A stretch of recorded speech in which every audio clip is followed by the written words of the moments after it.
بسم الله الرحمن الرحيم الحمد لله رب العالمين والصلاة والسلام على أشرف الأنبياء والمرسلين حبيبي وحبيب إله العالمين أبي القاسم محمد اللهم صل على محمد وآل محمد وعلى أهل بيته الطيبين الطاهرين المعصومين الهاديين المهديين الذين أذهب الله عنهم الرجس وطهرهم تطهيرا. اللهم صل على محمد وآل محمد.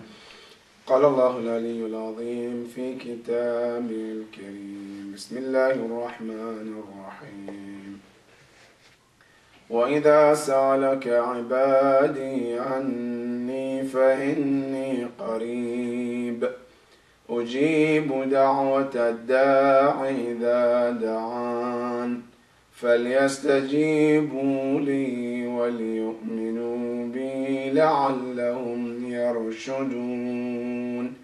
صدق الله العلي العظيم. اللهم صل على محمد وآل محمد. In continuation with our sessions about Hajj, I would like this evening to talk about one of the most important things we do in Hajj. And that is also not only relates to those who go to Hajj, also relate to us who don't get the chance to go. And that is dua, prayers, the importance of the prayers and the conditions of the prayers. Because sometimes, a lot of us, we do ask Allah subhanahu wa ta'ala.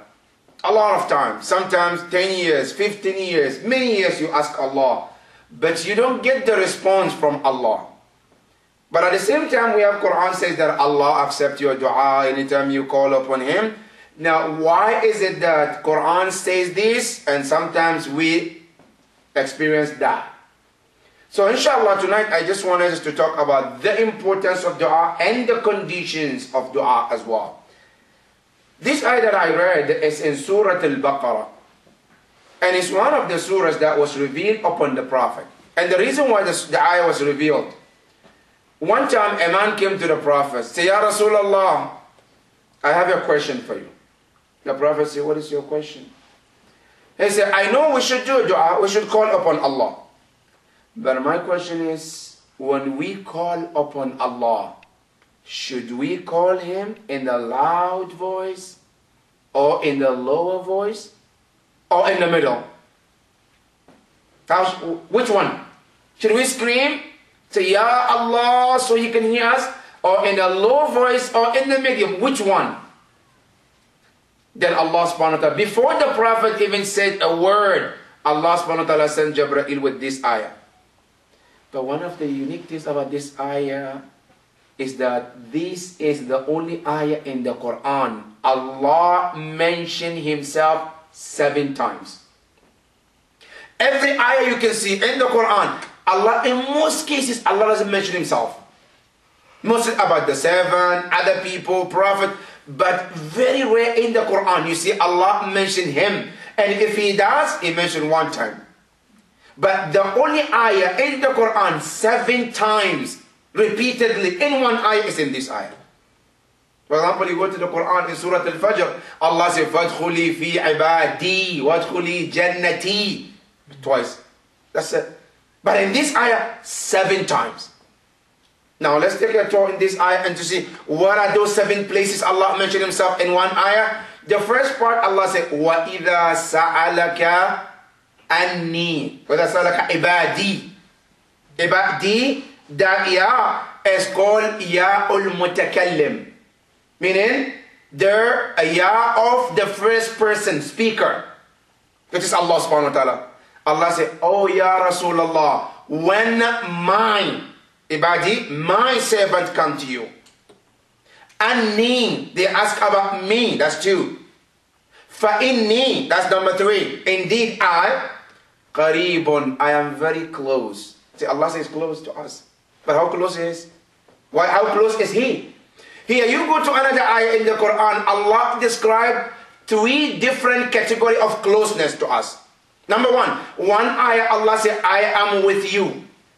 مَا يَكُونَ مِن نَجْوَى مِن ثَلَاثَةٍ إِلَّا هُوَ رَابِعُهُمْ. Allah said, any place you go, I'm with you. That's number one. Number two, another ayah, Allah said, I am close to you, like the closer than your jugular vein. That's number two. Number three, Allah subhanahu wa ta'ala said, I am closer to you than you are to your nafs. That's the way situation Allah mentioned in the Quran. So Allah wants to tell us that I am very close to you. Qareeb, I'm close. Next to you. That means you don't need to shout when you make dua. Allah is next there.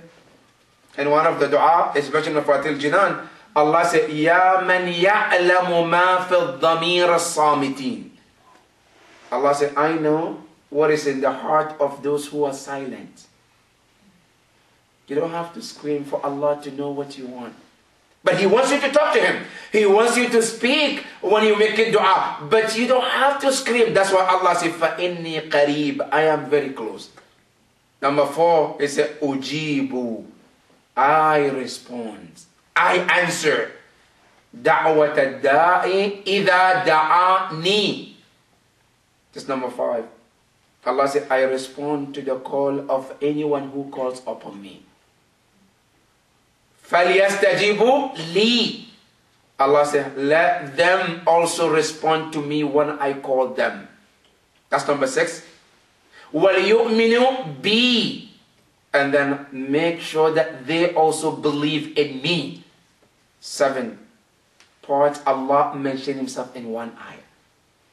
That is to tell us about the importance of dua. That in anything that Allah talk about in the Quran, Salah is important, Hajj is important, but Allah didn't mention Himself 7 times as when He talked about dua.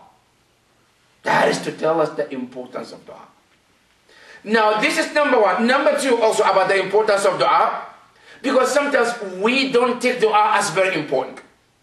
You know, one hadith of the Prophet talks about the importance of dua. He said, if you bring the entire ibadah, everything that you can think of, salat, fasting, hajj, zakat, and you put them in the form of human being.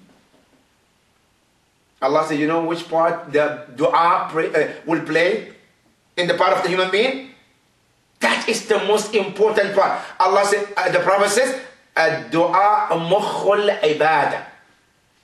He said the dua will play the role of intellect and brain. Allahu Akbar. Salat can be a hand. The fasting can be a hand. But the dua, just the dua, takes the place to be a brain of the entire ibadah. And you know the brain is the most important part of human being too.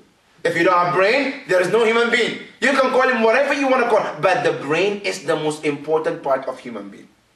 The Prophet said that is what the dua is.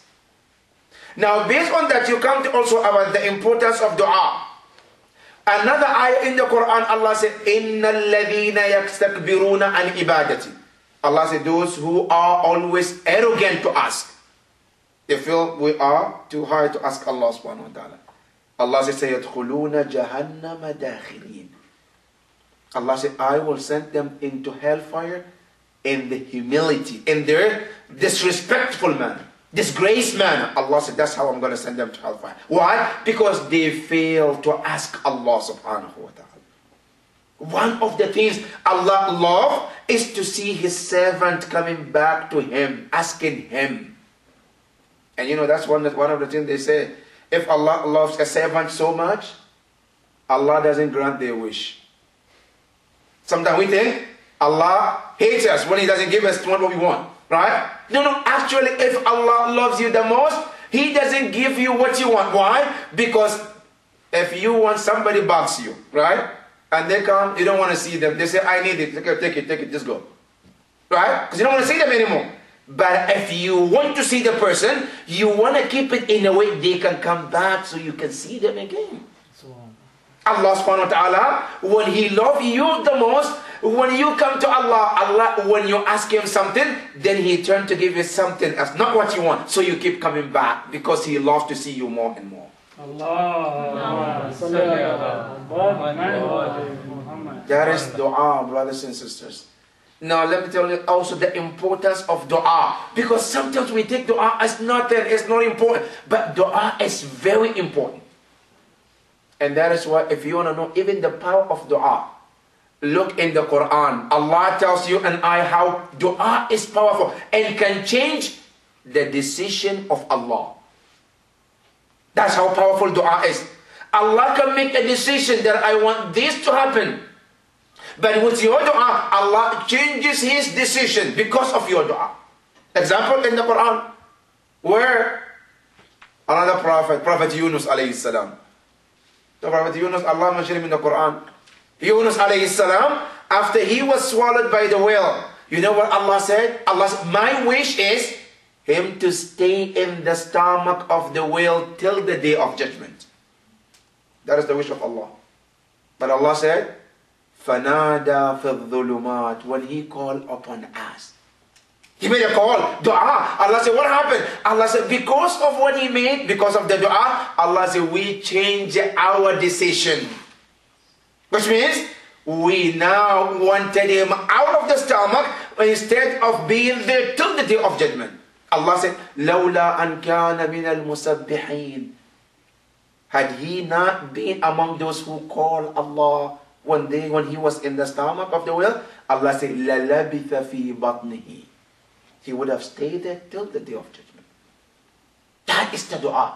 Dua can change a lot of things. See, in one of the hadiths, the Prophet said 2 things Allah has given a power didn't give to any other things. Number 1 is dua. Number 2, sadaqah. You know dua, Allah subhanahu wa ta'ala can say, I want this servant to die on this date.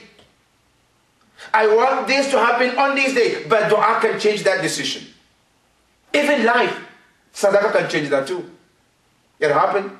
The Prophet sallallahu alaihi wasallam tells us the story of Musa, Prophet Isa alayhi salam. When one time he was traveling with his companions, they passed by a house. There were people dancing and cheering. And then Prophet Isa alayhi salam said to his companions, tomorrow as we pass, these people will be crying. The next day they came, nobody's crying, nobody's mourning. One of the companions asked the Prophet Isa alayhi salam, I said, you told us that yesterday as we were passing that somebody will die in that house, but it doesn't look like anybody died. Prophet Isa said, something has been done. What was it? He said, go and ask. At least somebody has given sadaqah, and that is the reason Allah extended their life. Allah. Sadaqah, yes. The man went inside there. He asked the owner of the house, did you give sadaqah yesterday? He said, yes, I did. What did you do? He said, just a food I give to a needy in the intention of sadaqah. And Allah extended his life for some years after that. These are the 2 things Allah have given a power. They can change things you and I cannot even imagine. That is the power of dua. So in anything, like Imam Ali said, he said, Allah love you to ask him anything, even how to fix your own shoe. Something happened to your shoe, you want to ask, you want to fix it? Allah said, I love you to ask me how to fix that. Even as this little thing, Allah said, I want you to talk to me. That is the power of dua. Now, why is it sometimes some of us, we go to Allah day and night, we ask Allah, but we don't see the action, we don't see the change of things that we ask Allah subhanahu wa ta'ala. They say dua is accepted by Allah if you meet the conditions.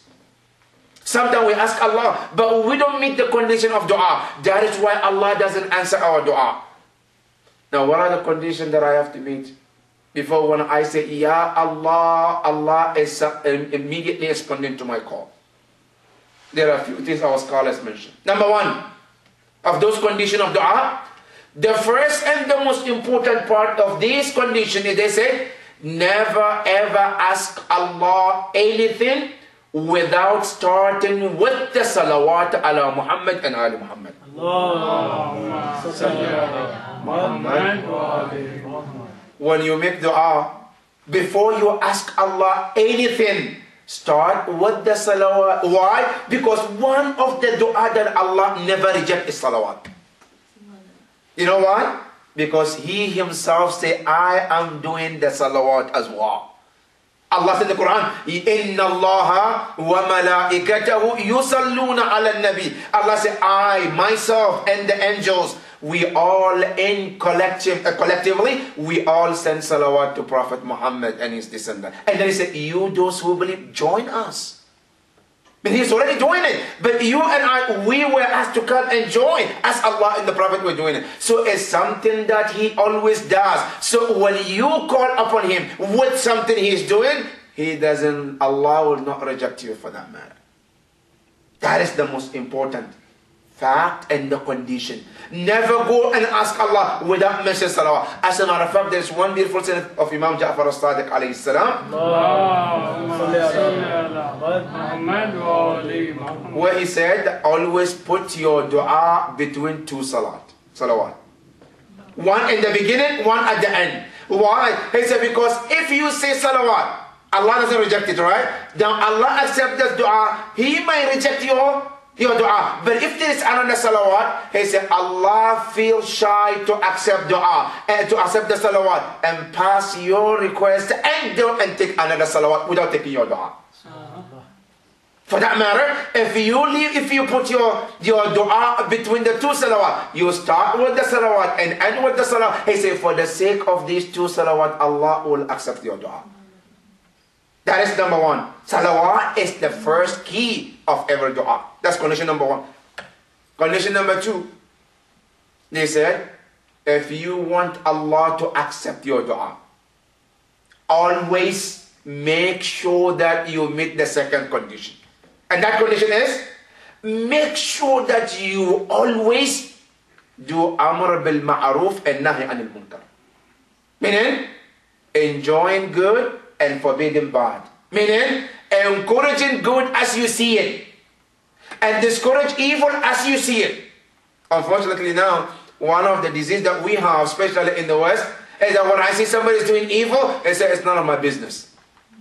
I don't have to deal with it. It's not my problem. He has to deal with this. He's an adult. No, in Islam, if every wrong that happens in front of you, it's your job to make that correction. Even if the person wouldn't listen, it's your job to at least show something, do something about it. Because if you don't, your dua will not be accepted. How does it relate to this? Now, Imam Hussain alayhi salam, in one of the hadith, there are two hadiths I found. One is from Imam Ali, the other one is from Imam Hussain alayhi salam. They say, La tatrukul amra bil ma'ruf. Do not stop encouraging people to do good and discourage them from doing evil. Why? He said, if you fail to do this important wajibs, he said, one of the things that will happen is that two things, consequences, is that number one, Allah then will choose the worst of you among you to become your leader and they will not have mercy on you.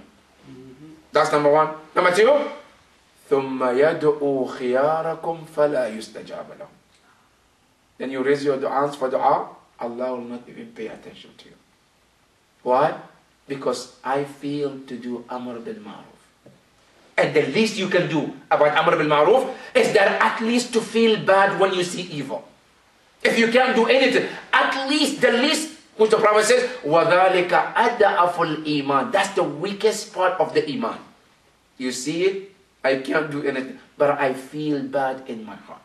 That itself is enough. That if I don't even do that, don't even worry about asking Allah, because Allah said, I'm not going to even look at you. Why? Because what good does it do when you come to me, want me to take care of your needs, when you see somebody is disrespecting or somebody is disobedient or disobeying me and you don't even show your discourage about it? That is condition number two. If we want Allah to accept our dua, we have to look ourselves. If I don't do it before, now I should start it. Now if I see something good, I should encourage. And the least encouragement you can do is at least a smile. You don't have to go and buy a cake and buy food for that person because they're doing good. No, at least a smile. I see my son is doing something positive. I don't want to give them, I don't want to say thank you for the good thing. At least a smile which shows your contact with them is enough to be one of the amr bil ma'ruf. That is condition number two. Condition number three. They say anyone who wants Allah to accept their dua, they should make sure that what they eat and drink is from halal. halal income, whatever I put in my mouth, whatever I feed myself, I have to make sure that it comes from halal. But here there is two kinds of halal. Number one, sometimes I earn halal, but I don't buy halal food to eat. That's one. Number two, no, I buy halal food, but the income is not halal. Both are problem. Meaning, I have to make sure that my earnings is halal first. Number two, whatever I buy to feed myself and my family should be also from the halal that Allah subhanahu wa ta'ala accepts. You know why? Because any haram has its own effect on you and I as well. Inshallah, someday we'll talk about when you see Allah tells us that don't eat pork, don't eat this is haram, this is this. Sometimes we say, what's the difference? If I go to the store, I buy the meat, I buy this halal, this is haram. Now, what difference does it make? When you look at them, they don't make any difference. As a matter of fact, sometimes not halal is even cheaper, right? Compared to the halal. Now, what difference does it make? It might not make difference at look when you look at them, but it has the impact on you spiritually. As it gets into your body, it has a big difference. Now let me share with you one important message from Imam Hussein alayhi salam about the impact. About the impact of eating haram. You know what they say, what it does? They say it seals every part of your learning parts. Anything that helps you to digest and learn and understand, what it does, it blocks them. And you can see on the day of Ashura, Imam Hussein mentioned that when he was talking to the enemies, the crowd, and Umar ibn Sa'ad said, just start playing drum, we don't want to hear what he's saying. You know what Imam Hussein said? He said, I know the reason why you don't want to listen to me. Why? He said, because your stomachs are filled with haram. Allahu Akbar. Meaning, if the stomach is fed with haram, it creates an obstacle that the person cannot hear the word of Allah. The word of Allah doesn't penetrate to the heart. You talk about Allah, the Prophet, the Imam, Quran, it doesn't get anywhere. Why? Because the person does not have that ability of understanding the word of Allah. Because haram has sealed and blocked all the entrances. That is one of the reasons. So one of the important message, one of the important conditions of accepting your dua is to make sure that you and I always earn halal, and then whatever we eat, we should make sure that it's halal as well.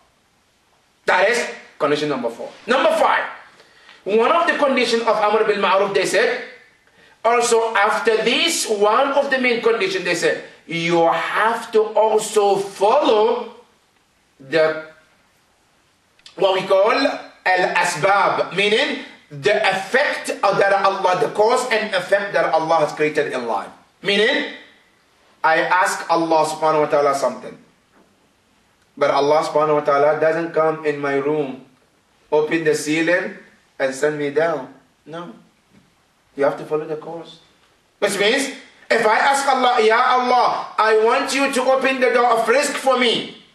Now Allah says, yes, I will open the door, but you have to find a job, and through your job, I will send the risk to you. That is what we call ittiba' al-asbab, to follow the cause. You cannot say, Ya Allah, I'm going to make dua for you to give me money, but I'm not going to work, I'm going to lay in my bed, and inshallah, when I lift my pillow, I want to see money in there. No, Allah doesn't do that. And He never did that even with the Prophet. So Allah's not going to do that. Yes, in Islam, we have two kinds of risk. There's a risk that you don't have to work for it. And there is a risk that you have to work for it. And the Quran is mentioned, both risk is there in the Quran. About Maryam alayhi salam. You know, Maryam, when she was in the temple, Allah stated that whenever she was a food, Jibreel brought it right there next to her. And Zakaria, one time he asked her, Anna laki hada, where did you get this food? Qalat min indillah, from Allah. That is one risk that you don't have to work for it.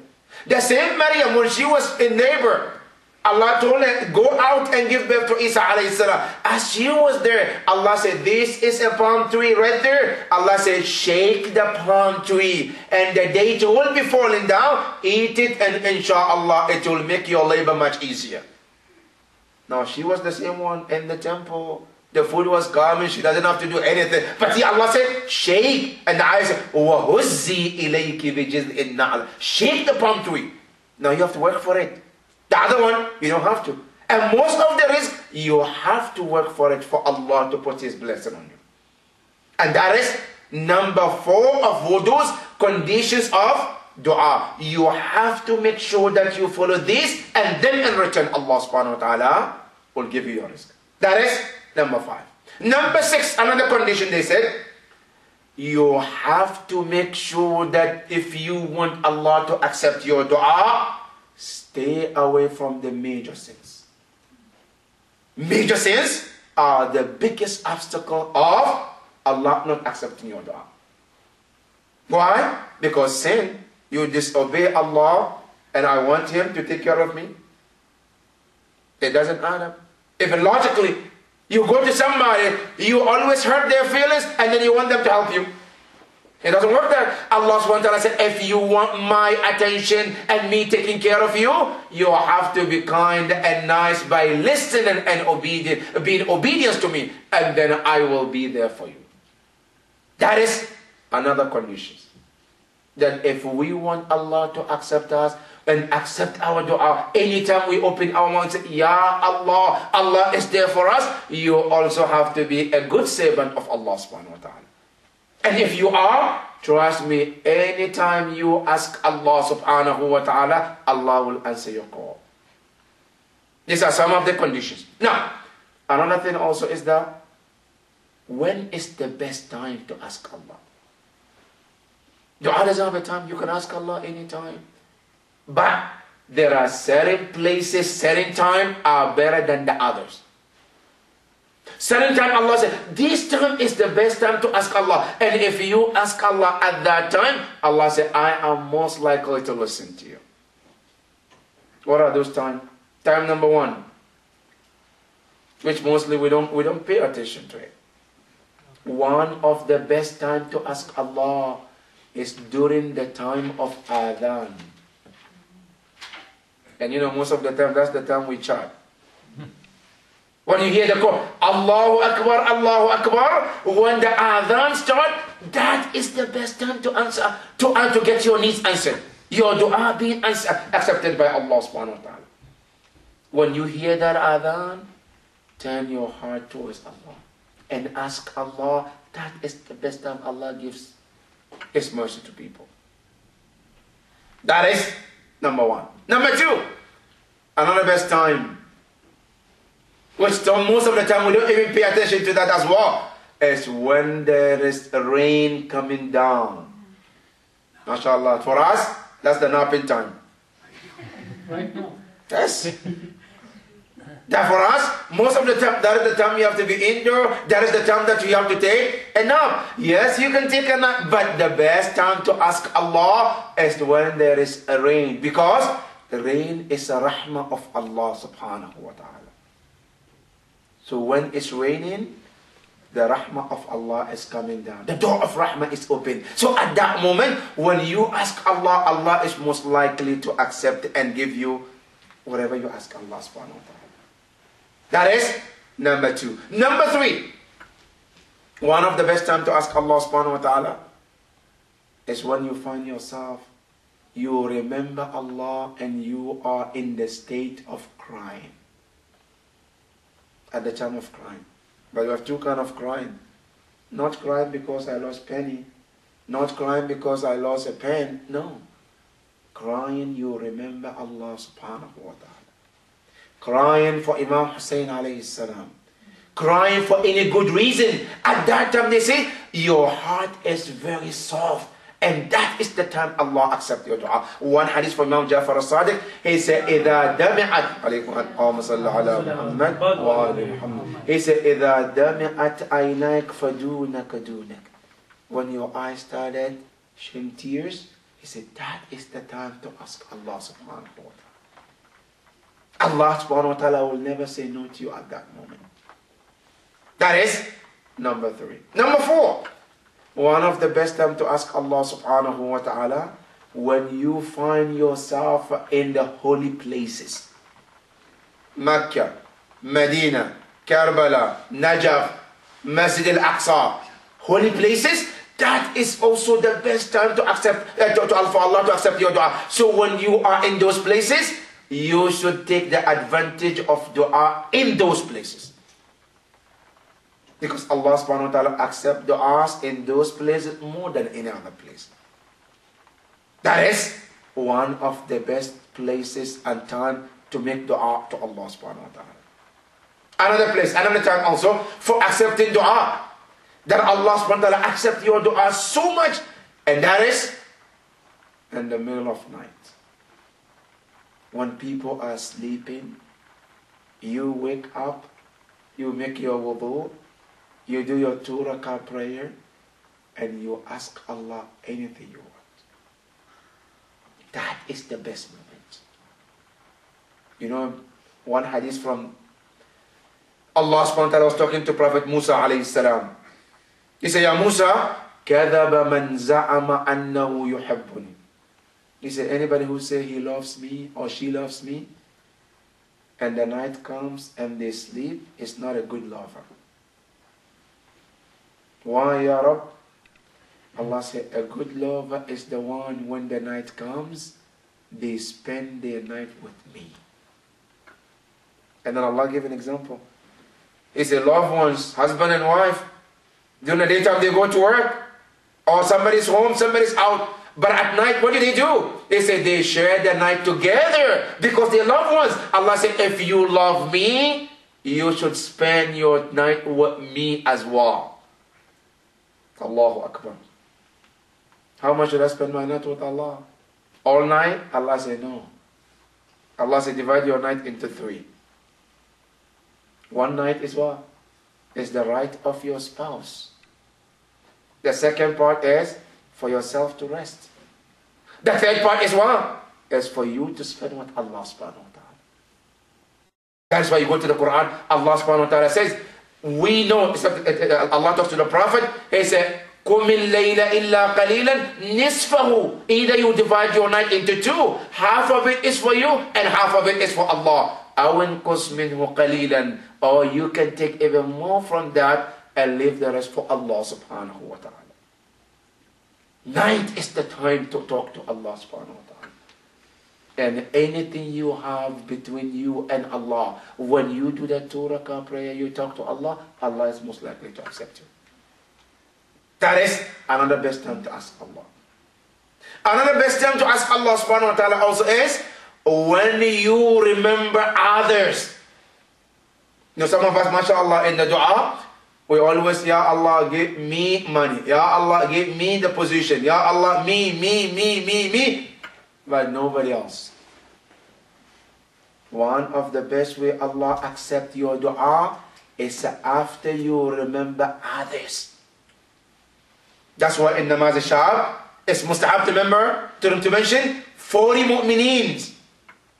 Deceased or alive. Mention them. Allahumma gfir li fulan. Allahumma gfir. After 40 people, then you can ask Allah for yourself. Some narrations say, even if you don't ask for yourself, and say after 40 mu'mineen, Allah says, since you remember them, I remember you now. It's very important when we make dua, don't just remember just you and forget the other mu'mineen. Allah wants you to remember others too. And that was the custom of Zahra alayhi salam. Fatima Zahra alayhi salam, whenever she makes dua, the narration said, she never even mentioned herself in dua.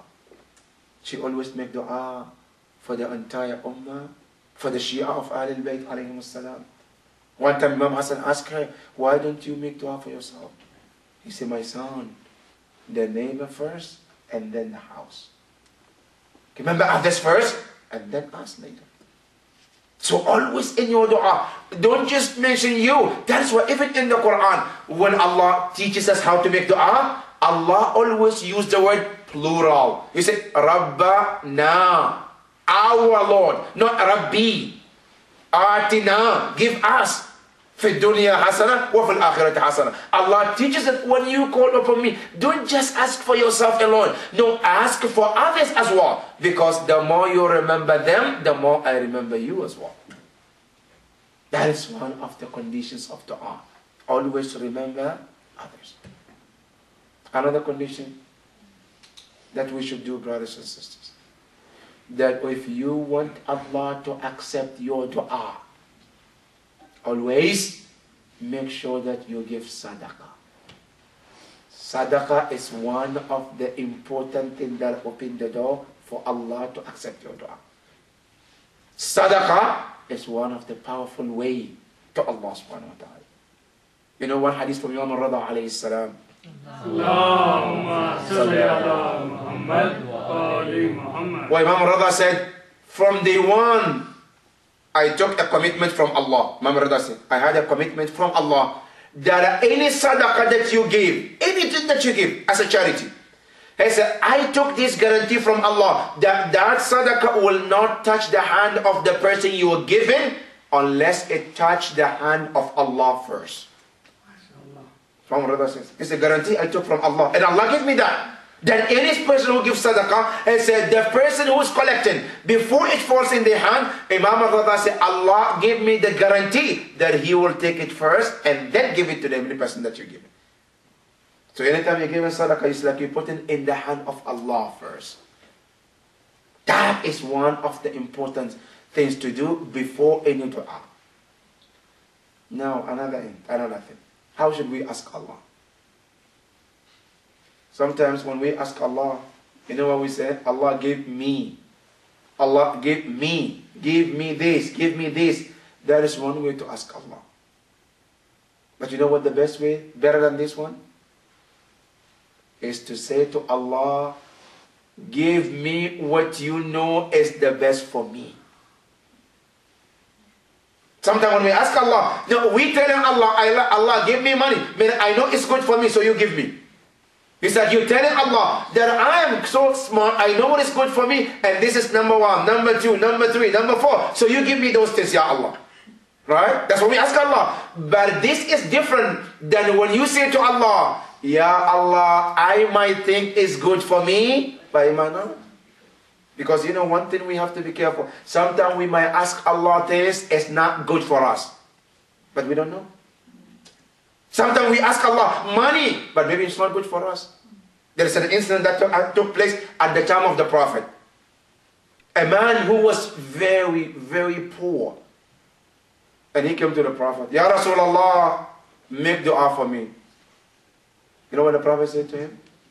He said, your situation is good for you.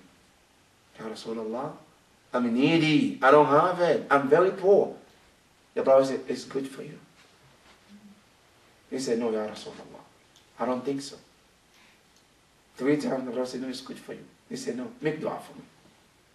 The Prophet said, if you insist, raise your hand for dua. He made dua. Allahumma arzuqhu rizqan halalan tayyiban. Allah provide him his sustenance, halal and good. Okay, Allah accepted his dua. MashaAllah, Allah's rizq started coming in. This man, before the dua, he used to compete with Bilal to the masjid.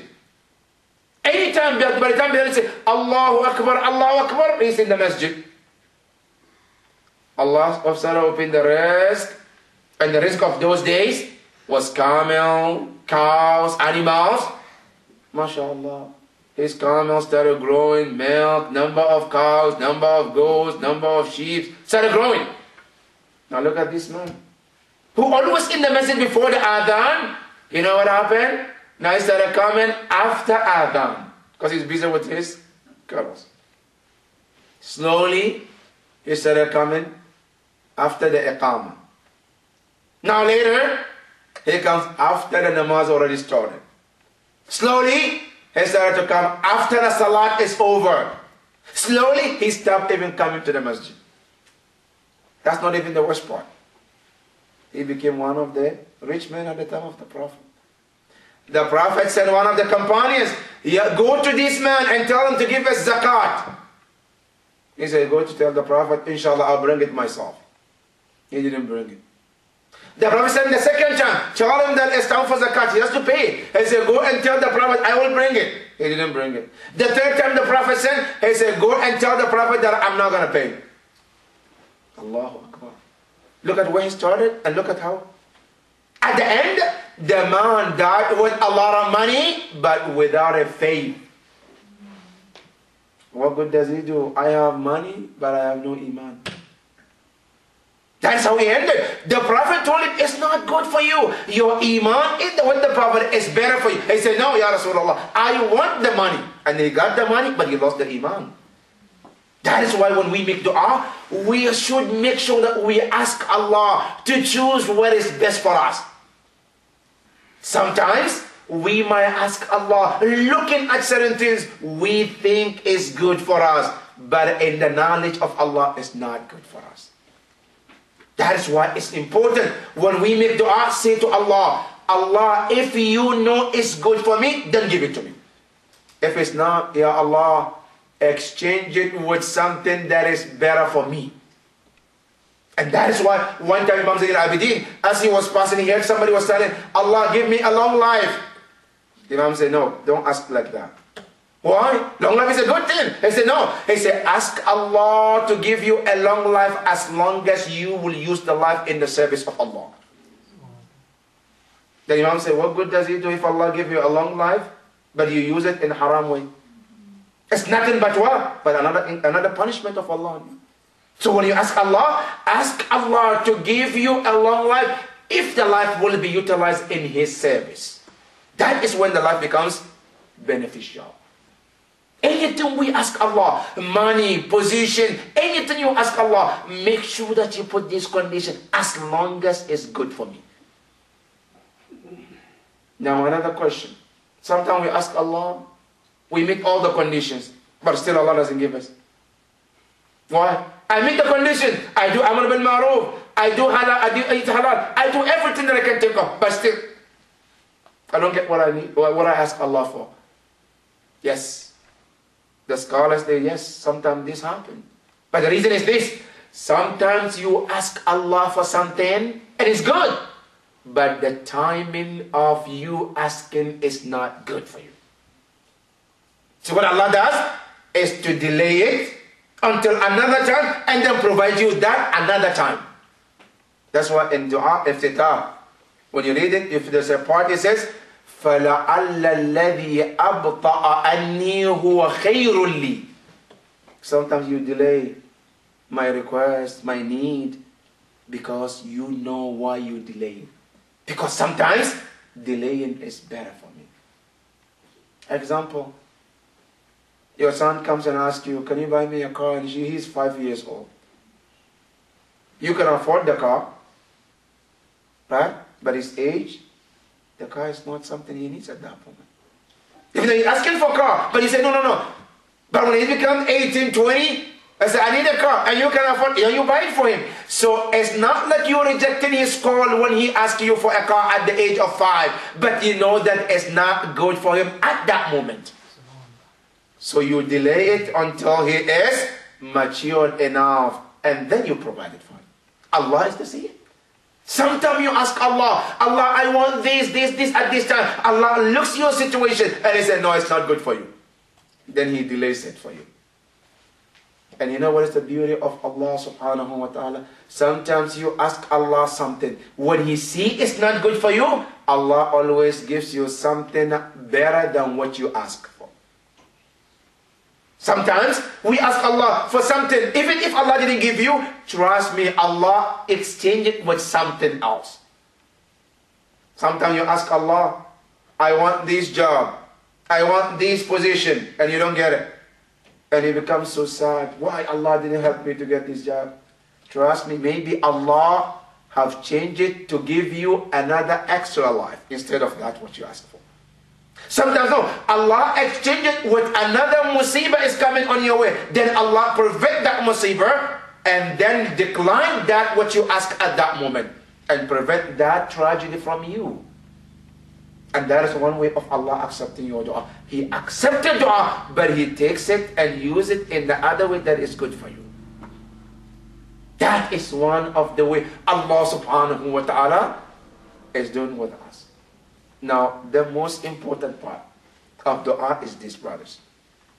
Anytime you want to ask Allah something, let Ahlul Bayt be your bridge between you and Allah subhanahu wa ta'ala. Ahlul Bayt alayhimu salam, they are like a bridge. You are here, Allah is here, let them be the bridge, which we call al-wasila, the means to Allah subhanahu wa ta'ala, because they can also help you in front of Allah subhanahu wa ta'ala. It's very important, because going to Allah, we can go directly if we want, but trust me, and the many times we might not be even, Allah might not even look at us because of our actions. But if we go with the name of Ahlul Bayt alayhimus salam, we are most likely Allah subhanahu wa ta'ala to look upon us. That is why they said, at-tawassul is one of the best key to Allah subhanahu wa ta'ala. In everything that you want to do, any dua you want to ask Allah subhanahu wa ta'ala, you always can pick another imam or the prophet and say, Ya Allah, for the sake of this prophet or for the sake of this ma'soom, Ya Allah, grant me my needs. Allah loved that. You know, even the Prophet sallallahu alayhi wa sallam. Allahumma salli ala Muhammad wa ali Muhammad. And the day of Mubahala, Allah subhanahu wa ta'ala told the Prophet, Ya Rasulullah, if you want your dua to be accepted, I said, take Ahlul Bayt with you. Wasila.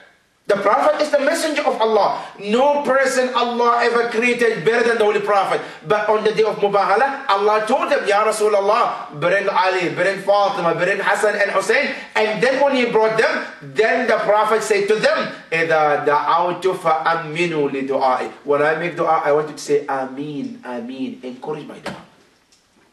Tawassul even with the Prophet. So they say in our dua, it's very important when we ask Allah anything, make sure that we make Ahlul Bayt to be the bridge to Allah subhanahu wa ta'ala. If we are able to meet this, trust me, our dua will be accepted. May Allah subhanahu wa ta'ala accept our du'as, Ya Rabbal Alameen. Ya Allah, we ask you, we always are needy, and we continue to be needy, Ya Rabb. And you know our needs better than us, Ya Allah.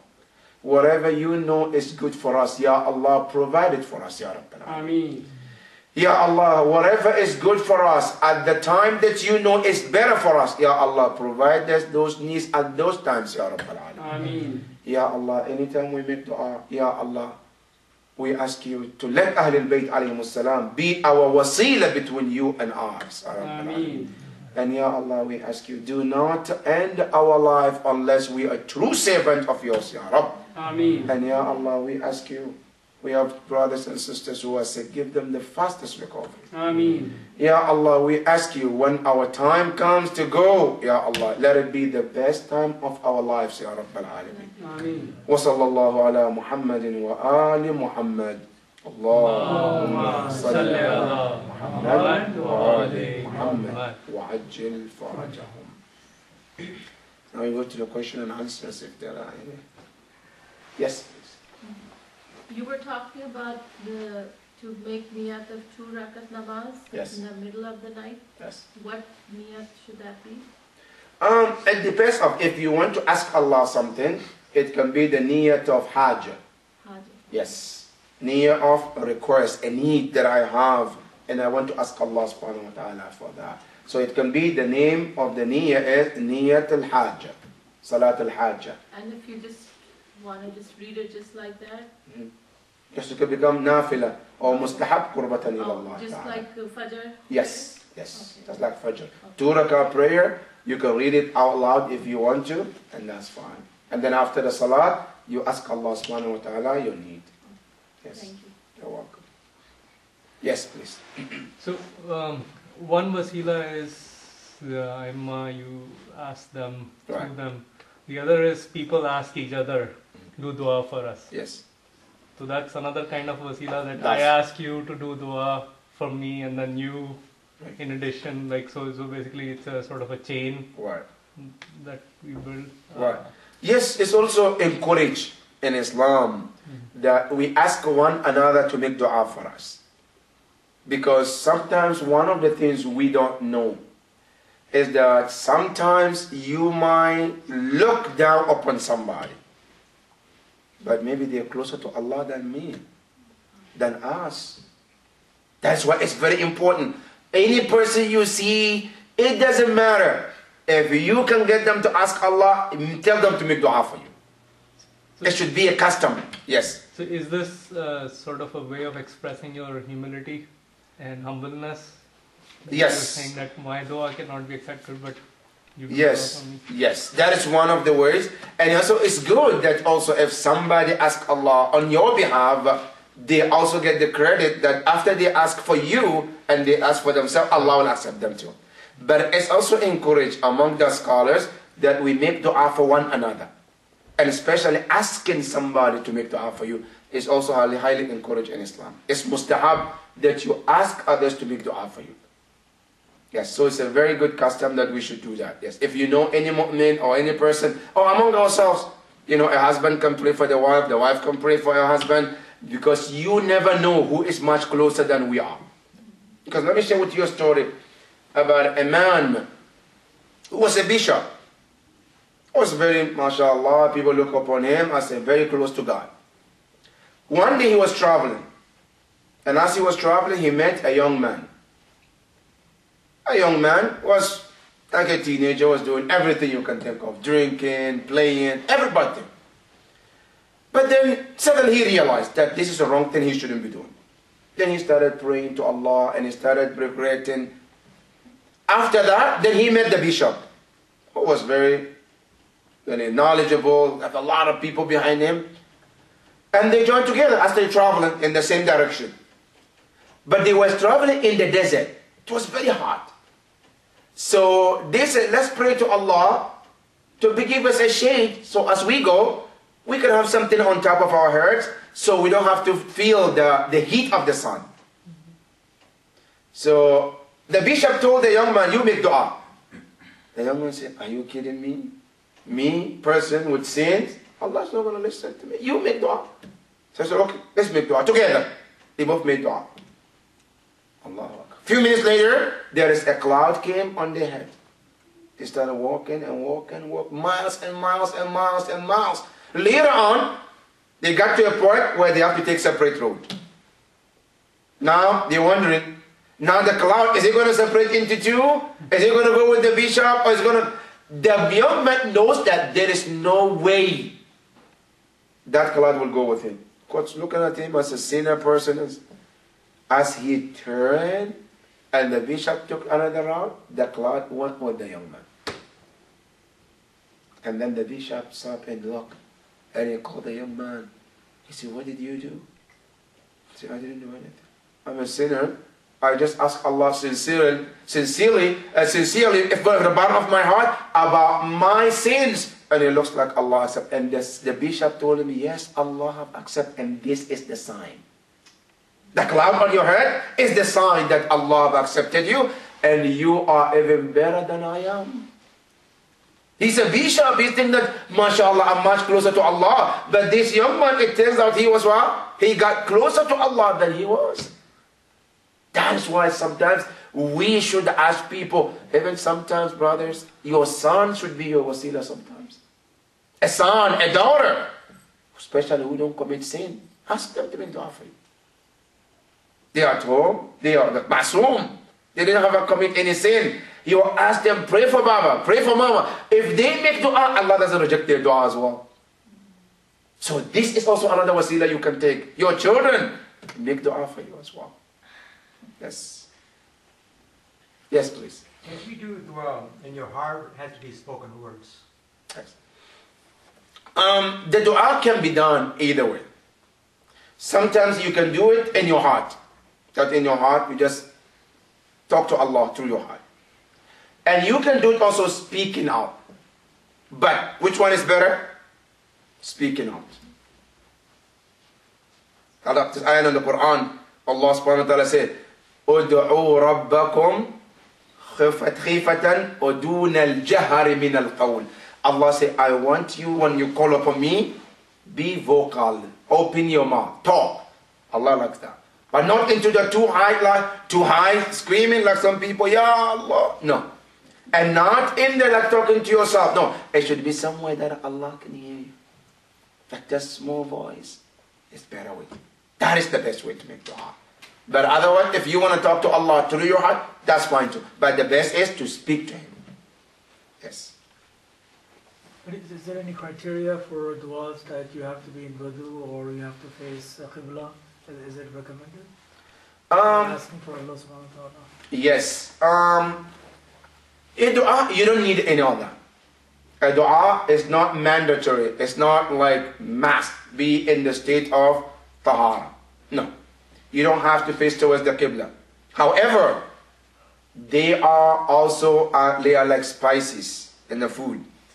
When you cook, you put spices and they make it so sweet. Yes. Wudu is like that. Facing towards the Kaaba is like spices. Right? You put it in to make it more tasty. Also the same thing, when you face towards the Qibla, it's very good. Let me tell you some of the urafa. You know, they say Imam al-Khumaini rahmatullah ta'ala alayh, even when he makes dua, when he makes wudu, when he takes the water, he doesn't face anywhere except the Qibla when he washes his face. When he makes the wudu, when he put the water on his hand, he faces the Qibla as well. Because it has its own spirituality as well. So when you make dua, if we can, yes, it's a good thing to do. That I'm in state of the wudu, I'm in the state of also, you know, there's one hadith or hadith al-Qudsi about the importance of wudu. That it's important to be in the state of wudu all the time.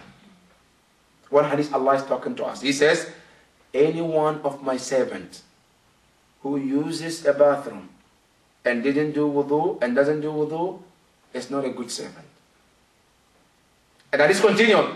He said, if you use the bathroom and you make wudu, he said, and you fail to do 2 rak'ah prayer for me, Allah said, you're not a good servant. And then he said, if you use the bathroom, right, you make your wudu, you do 2 rak'ah prayer, and you did not make dua, he said, you're not a good servant. And then Allah said, if you use the bathroom, and you make dua, and you make 2 rak'ah, and then you make dua, Allah said, then it becomes wajib upon me to accept you. Hadith al-Qudsi, Allah stated, you make wudu, you make salah, you make dua, Allah said, then it's must for me to listen to you. So that is the wudu. So it's very important if we can make wudu when we, before we make dua, it's highly recommended. But one of the things also they said, which is more even better, is to ask Allah in the state of sajda. When you want to ask Allah, go to the sajda.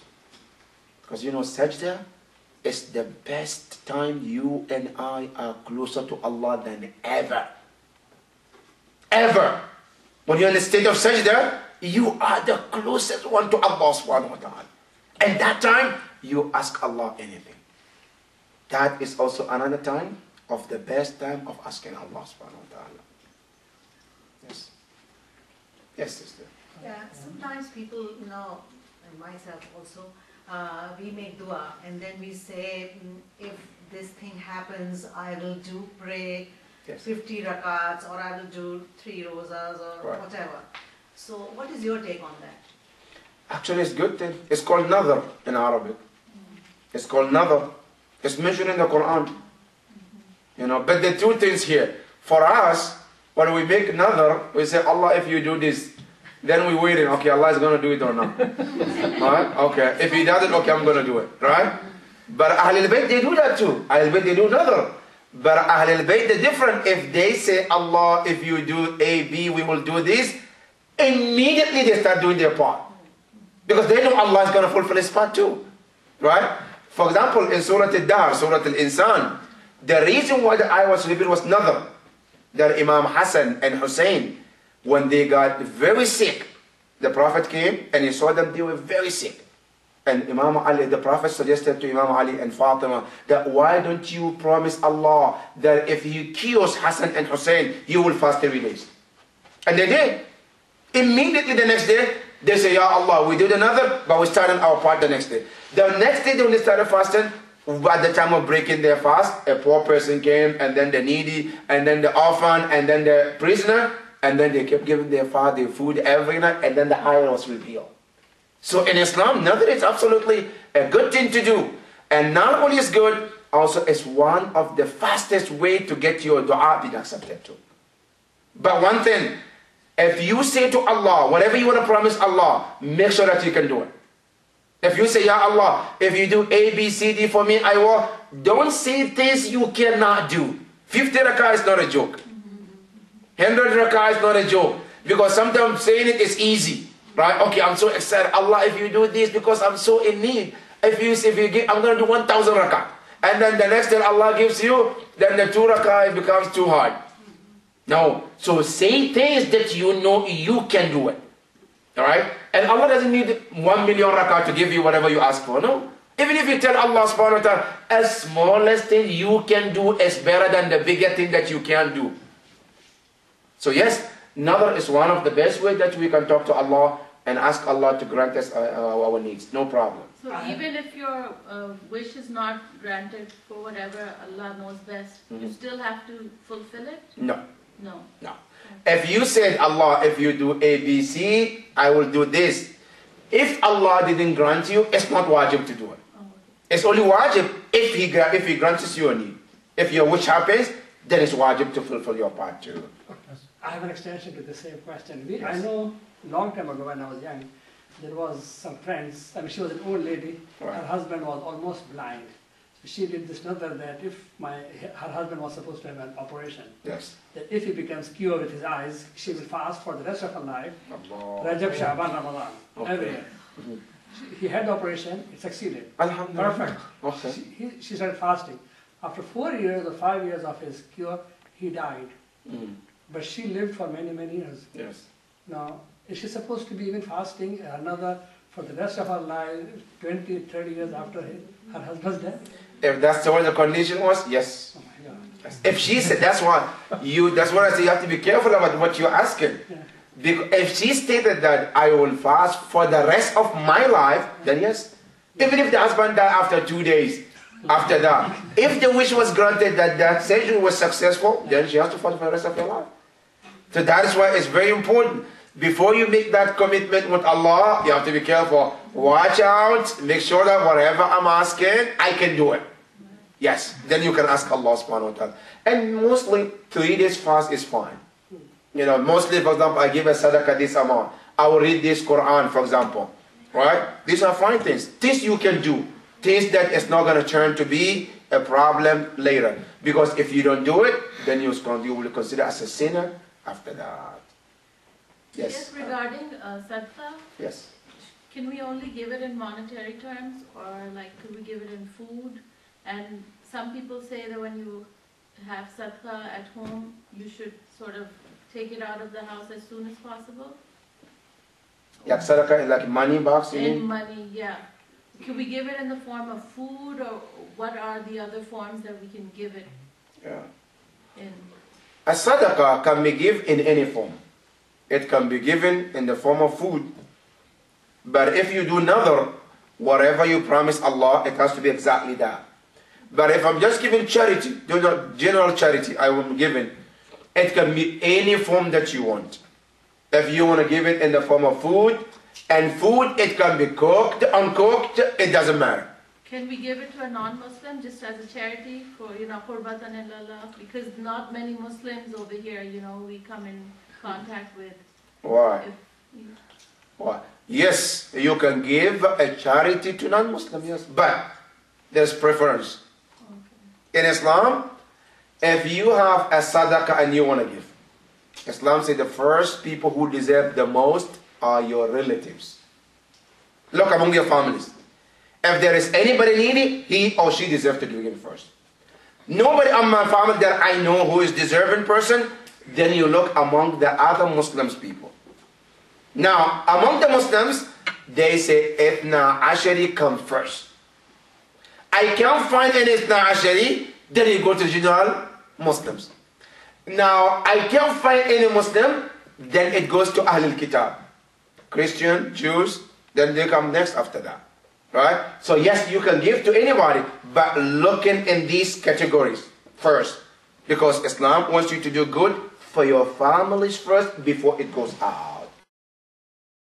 But if you don't have, then it can go to any other person. And how far is this correct that, if you're taking out monetary terms, you should sort of get it out of your house, give it in one of the organizations, or it should go to the people who need it. Is that correct also? Sadaqah, it doesn't have to give on quickly, no. Okay. Because as long as it's not another that you put a time limit. Like if it's another, you say, Ya Allah, if you do A, B, C, I will give sadaqah on this day. Then you have to meet that line. But sadaqah, no, it can sit as long as you want. However, they say it's preferable to give it somebody if there is a needy out there. Meaning, for example, I have a sadaqah. I know there is a brother or sister who's in need, and I still kept the sadaqah. There is no need to use. So it's better to give it out there if there is any need. But if there is no needy, you can keep it as long as you want until you find somebody who's needy. Then you can give it to them. Thank you. Yes. I have a follow-up question on the nazar. Yes. How is nazar different with istikhara? Sometimes I kind of do it istikhara because I don't know what which option I have to choose. Yes. Istikhara is from the word khira. Khira means you want Allah to help you choose between the two things. For example, I want to do something, but I don't know if it's good or bad. Should I do it or I shouldn't do it? Here, our scholars, including our imams, they encourage that first consult the expert in that field. I want to do something, but I'm not sure if it's good or bad. Should I do it or not? First, use your mind. Think about every possibility of it. If you come to conclusion that it's better, then go with that. If not, then consult people who are expert in that field.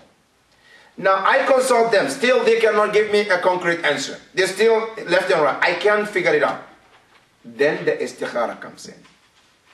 So that is where istikhara comes. Istikhara comes that now my mind and the mind of people I thought they might help me, they can't figure it out. So now I want Allah to intervene and give me the decision. Whether should I do it or whether I should do it or I shouldn't do it. So the istikhara comes in there. But istikhara is musta'ab. It doesn't have to be in every single thing. Like some people, mashallah, I want to make istikhara. Should I drink water or I shouldn't drink water? I want to make istikhara. Should I go from the backyard or the front yard? No, you don't have to do all that. Yeah. But even though it's not a haram, you want to do it, that's fine. Because istikhara also plays a big role in life too. It has its own benefit as well. So istikhara is good at that moment. If I can't make a decision whether it's right, left or right, then Allah subhanahu wa ta'ala might choose for me what is the best for that moment. Yes, please. Speaking of nazar, there is one nazar we do on 22nd of Rajab. Yes. So can you explain what is that? And the reason I'm asking is that I was talking with someone and said, what do you do? So I explained him that there's a story that we do it. The moment I said it, he just stopped me over there. He said, in Islam there are no stories. So actually that person didn't even listen to me. And the other thing is that I was reading Surah Baqarah, I don't remember the ayah, but there they mentioned that if there is a food which is popular in the name of other than Allah, that is haram. So how do we do this thing? Yeah, the nazar that mostly is done in the name of Ahlul Bayt alayhim salam, there is nothing wrong with that. Another, see, I think maybe the word nazar, which is used, which gets a lot of people confused. They don't know what the nazar means. Nazar in Arabic is what I mentioned. Meaning you tell Allah, oh Allah, if you do A, B, C, in return I will do this. That's nazar. When you look at the fiqh, we have that chapter they call Bab al-Nazar. How do you work? How does it work? How do you say it? What do you do? What is the ruling about it? We have that in the fiqh. But what people do, for example, in different time, for example, in the Muharram, people have food. What they do is what? They read Surah Al-Fatiha and Surah Al-Ikhlas, and then they do it in the name of Saran al-Ma'soom, for example. And then they give it to people. That is absolutely fine. There is no problem whatsoever about that. So when they say in the name of, it means on behalf of them, or what does it mean actually? It depends on the intention. Some people, when they make that, they make it that in the name of, for example, Abul Fadl Abbas.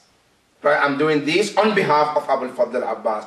That this is him doing this, seeking the blessing of Abu al-Fadl Abbas. Or for example, this is another for Imam Hussein or Ahl al-Bayt alayhi salam in combined. That I am offering food on their behalf, that in return, because what it is that, see, if I offer food as an individual, maybe I might get 10% of tawaf. But if it comes from Ahl al-Bayt alayhim salam, like the way Imam Ali fed those poor people and Allah mentioned in the Quran, it have a heavy value. So the another that people do is that this is coming from Ahl al-Bayt alayhim salam towards their marhumin, so that it has more value in the sight of Allah, so that tawaf becomes more bigger than if it comes from me or another individual. And that is absolutely fine. There is nothing wrong with that. Yes. This question was about 22nd Rajab. So, can you explain the 22nd Rajab number? Rajab, number one, Rajab is one of the important months in Islam. You know, as I think I mentioned before, Allah subhanahu wa ta'ala, when He created everything that you can think of, Allah chose in everything the best of everything. Everything that you can think of. During the days, Allah created 7 days a week. He chose Friday. Allah created all night. Then He chose Laylatul Qadr to be the best night of all. Allah created stones. Then He chose Hajar al-Aswad to be the best stones. Allah created human beings. Then He chose the Prophet and Ahlul Bayt to be the best. Allah created the month, 12 months in the year. Then He chose 4 of them to be the holy month throughout the year. So Rajab is one of them. For that matter, they say the Rajab from the 15th to the end is considered one of the holiest days of the month of Rajab. Especially 22nd, there are many hadith about the Prophet and the Imams about the importance of that day. So for that matter, they say it's encouraged that day if somebody can give a sadaqah or do nadhr, you get more thawab from Allah subhanahu wa ta'ala. So that is why people do that on the 22nd, to get more thawab from Allah subhanahu wa ta'ala. Yes? Another question. What about the Fatiha that we do for our deceased people? They die and then we do Fatiha and we put food and they all eat, you know, everybody eats. And in their name. So what does that food or that dua reaches the soul? Absolutely, yes, it does. Fatiha is one of the most powerful surahs in the Quran. You know the Prophet, what he said about the Surah Al-Fatiha? He said, if a person dies and you read Fatiha and they come back to life, he said, I wouldn't be surprised. The Prophet is saying, Surah Al-Fatiha can bring a dead person back to life. That's how powerful Surah Al-Fatiha is. Number 2, when somebody passes away, the prophets and our imams, they all encourage to make dua for them. You can do many things for them and it will reach to them. One of them is you can do salat and say that salat, the reward of it goes to them. And we have one we call Salat al-Wahsha, the night of the burial. 2 rakah prayers mentioned in the fiqh book. When you go, it's called Laylat al-Dafn, the night of burial. 2 rakah prayers in the name of the deceased and you reach them. Dua you read on behalf of them, is reach them. Anything you do in the name of the deceased, yes, it will reach them. As long as it's halal and it's not haram, yes, it can. Yes. And actually, that is the best gift you can give to the deceased. Do something for them. Yes. Yeah. Like in India and Pakistan, yes, that there's no question about Surah Fatiha and Dua. But when we ask the Maulvi to do that, we put a tray in front of him, we put some rice and a glass of milk and a glass of water. So what is the difference of just saying the dua or putting that food? Is there any difference in that, or is just there? No, that is mostly like when they do nadhr. You know, they put the food, they read dua, and then they serve people for that particular food first. There also, there's no problem reading dua on the food before serving it. There is no problem with that at all. You know, it's all about seeking blessings, you know, from Allah subhanahu wa ta'ala. That's why when we go to Mafatil Jinan, we have some du'as you read on the food and give it to people. Right? Yes? I'll tell you one of them. We have it. If a husband doesn't listen to a wife, his wife. And the wife wants your husband to listen. You read Surah Al-Fatiha on the glass of water, you give it to your husband, inshallah, things will change. Yeah, there is this hadith from Ahlul Bayt alayhi salam. That's the best tip you gave tonight. Yes. One question. Yes. The dua, I mean, lot of duas that we read in Arabic, we have no clue what we are reading. Yes. Is it important for us to know exactly what is that we are asking in the dua, the meaning? And is it better to ask that dua in Arabic, which we don't understand, than to ask the same thing in your own language so you understand what you're saying? Absolutely. Absolutely. Allah is bilingual, so you don't have to worry about talking to Him in one language. No. Right. Allah understands every language in the earth. Right? So the only time you are restricted to the Arabic is in namaz. In namaz, yeah. And namaz also in Surah Al-Fatiha and the next surah. That's it. Now, even in Qunut, you can ask Allah in your own language. When you go to the sajda after the tasbihat, after the tasbih or dhikr, you want to ask Allah in any language you find to do that. You are not restricted to that. Because it makes absolutely big difference when you know what you're talking about than what you don't know about. So yes, when you make dua, it's always better to do it in the language you understand. That is much, much better than to read in Arabic, but you don't know what you're saying. No. What about the Quran? Is it better to read it in Arabic, which you don't understand, or your translation, which you understand? Quran has two ways. Quran, they say that reading it even without understanding has its own benefit. And reading it also with the meaning also has its own benefit. However, it depends on the reader. Sometimes I read Quran because I want to understand it. If that is the case, then you should read it in the language that you understand. But if I'm reading Quran, just I want to get the blessing of reading. Now that one, even if you don't understand it, reading itself is also some blessing. You know, Quran is even looking at it has its own benefit. Just looking. One of the hadiths, they say, if a person opens Surah Yasin, just looking at it, they say it prevents from any eye disease. Just looking at the Quran. Allah subhanahu wa ta'ala will protect the person from any disease that caused by the eye. That's one of the benefits of reading Quran. So it depends. If I want to understand the meaning, then it's better to read in the language I understand, so I can relate and understand exactly what Allah subhanahu wa ta'ala is talking about. I have a quick question. Yes. About another. Yes.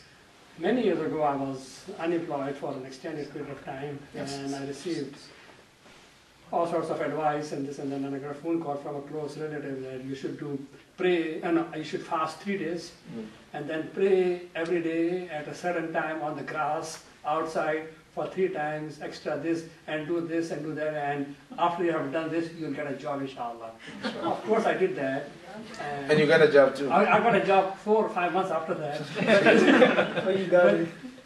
But I did that. Now, I was just asking, was it foolishness from my, because I was unemployed for a long time. So is it worth doing it, or is it all? Really, I never heard this about the grass, about this. I never heard that. But I know for sure we have in Mafatil Jinan and other books like Du'a books that we have. Yes, there is certain things we call it, Du'a al-Hajj, certain things you should do in order to get your needs. There are some du'as like that if you want this is how you should do it for certain days, certain place, certain time, you get your wish granted. So that is that. We have that in the Du'a Mafatil Jinan and so many other books. But this particular one, I haven't heard one. I had to fast in the summer. It's a long extended 3 days. And the good thing is if you don't get the job, you get the thawab of fasting. Alhamdulillah. At least something comes out of that. Alhamdulillah. I got a question on the Yes. namaz al-tahajjud, when we say 40 mu'min, Yes. do we need to mention small children? I mean, we know they are masumin, so... Yeah, usually you don't have to. But what you can do, you can mention the children's parents, for example. They and their parents combine. That one can do. Like, oh Allah, forgive the brother and his children, if I want to mention their children. That is fine. But the children, because they are not sinners, because the word is say, Allahumma ghafir, Allah, forgive. But the person is innocent, doesn't commit any sin. So they are not more necessarily needed into that dua like those who are adults. Yes. Is it preferred to do that dua for the deceased or better to do it for the living? Which one? The tahajjud. Oh, it's both. Namaz Shab. You can do both. It's both. One should Which do one both. is, if you have 40 deceased, Mhm. should you do 40 deceased or you should sort of mix and match or try to, I mean, because you have a lot, I have more than 40 deceased. Number one, you don't have to limit yourself to the 40.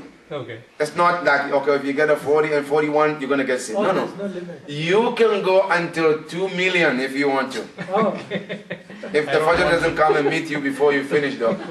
But as long as you can go, you don't have to. But they say that at least the minimum is as you go is 40.